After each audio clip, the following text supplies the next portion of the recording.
Recently, a small supermarket was built in my neighborhood, and it is also the first supermarket built in this area, so people here are very curious and frequently visited it. Inside, it's similar to many other supermarkets. However, after only a few days of operation, the supermarket's customer base gradually decreased from a crowded supermarket to an empty one. Every morning the toys in the children's stall were discovered lying on the ground, strewn about. This infuriated the investor, a wealthy woman. She has repeatedly admonished the staff, but the same thing keeps happening. Her eyes raged at the supermarket manager, blaming him for not managing his employees well and blaming the employees for being lazy and refusing to clean. The manager was also taken aback when he heard this. He tried to explain the toys issued to the investor and explained that he tried himself, but he couldn't fix it. When the investor heard that, she assumed that someone had broken into the supermarket late at night and attempted to ask the manager to find a solution. Initially, the manager was also perplexed and disturbed. He stated that he checked the camera at the supermarket every night but had yet to see anyone, because these toys had been used continuously since the supermarket opened, so his words to the investor served were like an excuse to avoid responsibility.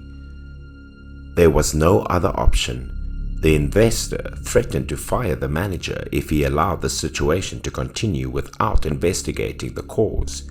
Seeing this, the manager promised the investor that he would instruct security guards at the children's stall every night to investigate who had tampered with the goods in this location. He finally persuaded the investor after a while, so tonight was the first night that security guards would be on duty at the supermarket. The later the atmosphere in this place became cold and gloomy when the entire area inside the supermarket sank into a strange silence. When the supermarket closed, they began to turn off the lights. There wasn't a single person in the supermarket aisle. 2 security guards were stationed here overnight. They had to check around the supermarket and then sleep in the children's stall area according to the manager's orders. They both went to the toy section to look around. Inside, all of the new and used items had been cleaned and neatly arranged on the shelves. One guard prepared a place to sleep, while the other used the time to look around before taking a nap. They would spend the night in the warehouse, which was located opposite the children's stall, to facilitate inspection and to catch red-handed the vandal. After a long period of no unusual movement, one of them became tired and felt sleepy. They both spread blankets and pillows on the floor and placed them next to each other. Their attitudes were unconcerned.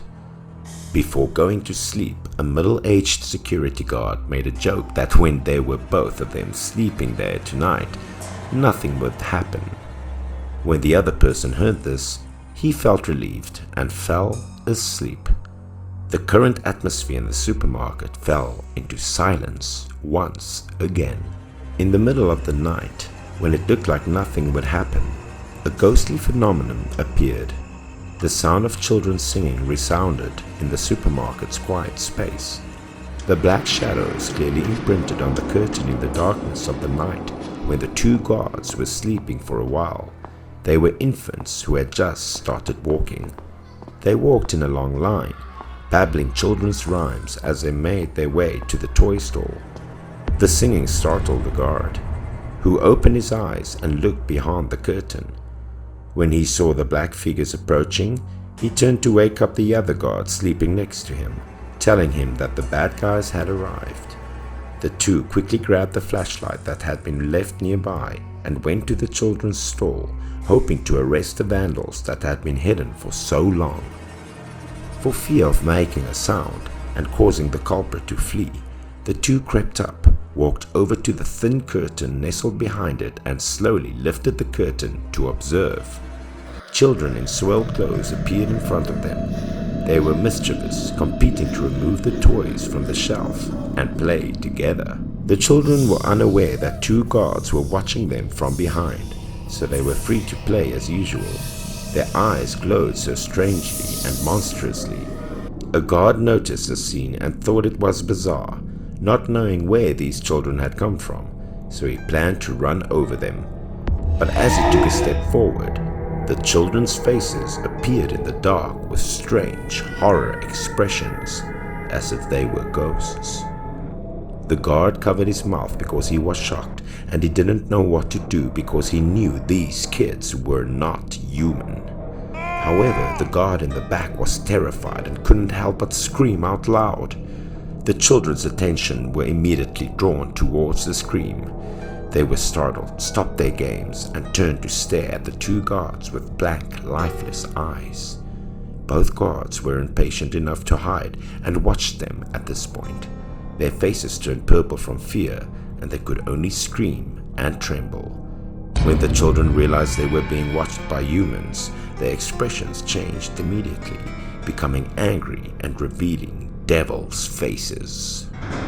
But they also knew there was nothing they could do about it, so they disintegrated into grey smoke and vanished.